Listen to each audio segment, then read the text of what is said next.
Hello বন্ধুরা, আজকে আবারও আরেকটি নতুন ভিডিও নিয়ে চলে এসেছি আপনাদের মাঝে। আজকে জানাবো ইচ্ছে পুতুল ধারাবাহিকের অভিনেত্রী মেঘের আসল পরিচয়, বাড়ি, গাড়ি, জীবনসঙ্গী, ইনকাম, প্রিয় অভিনেতা ও প্রিয় অভিনেত্রীর নাম, প্রিয় খাবার, প্রিয় জায়গা।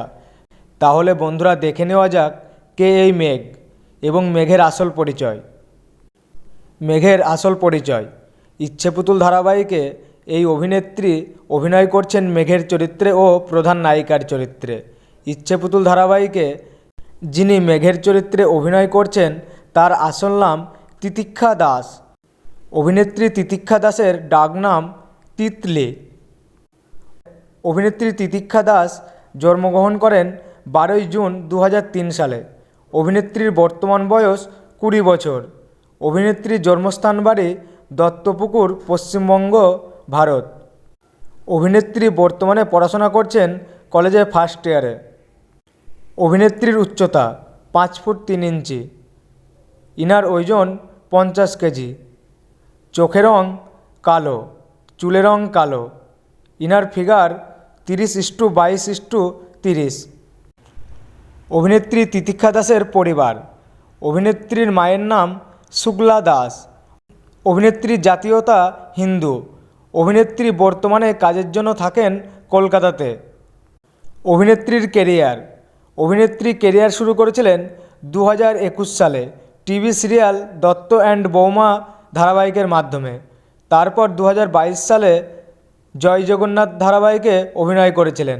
বর্তমানে ইচ্ছে পুতুল ধারাবাহিকে অভিনয় করছেন অভিনেত্রী। ইনার পেশাগত অভিনেত্রী ও মডেল। অভিনেত্রীর প্রিয় অভিনেতার নাম দেব। প্রিয় অভিনেত্রীর নাম কোয়েল মল্লিক। প্রিয় খাবার মোমো। অভিনেত্রী ঘুরতে যেতে ভালোবাসে। অভিনেত্রীর প্রিয় ভ্রমণের স্থান সুইজারল্যান্ড। অভিনেত্রীর প্রিয় রং কালো ও লাল। অভিনেত্রীর প্রিয় খাবার মোমো এবং মায়ের হাতের তৈরি খাবার খেতে ভালোবাসে। অভিনেত্রীর ইনকাম। অভিনেত্রী তিতিক্ষা দাস ইচ্ছে পুতুল ধারাবাহিকে মেঘের চরিত্রে ও প্রধান নায়িকার চরিত্রে অভিনয় করার জন্য প্রতি এপিসোড পারিশ্রমিক পান 16 থেকে 18,000 টাকা। অভিনেত্রীর জীবনসঙ্গী ব্যাপারে বলতে গেলে বর্তমানে অভিনেত্রী সিঙ্গেল আছেন। অভিনেত্রীর পছন্দের একটি গাড়ি আছে। তো বন্ধুরা, ইচ্ছে পুতুল ধারাবাহিকে মেঘের আসল পরিচয়ের ব্যাপারে জানতে পেরে কেমন লাগলো এবং ইচ্ছে পুতুল ধারাবাহিকে কার কার অভিনয় আপনাদের সবচেয়ে বেশি ভালো লাগে কমেন্ট করে জানিয়ে দাও। আর আপনারা যদি আপনাদের প্রিয় ধারাবাহিকের প্রিয় অভিনেতা ও অভিনেত্রীদের আসল পরিচয়ের ব্যাপারে এবং নতুন নতুন খবর জানতে হলে অবশ্যই চ্যানেলটি সাবস্ক্রাইব করুন। আর ভিডিওটি ভালো লাগলে লাইক, কমেন্ট, শেয়ার করতে ভুলবেন না।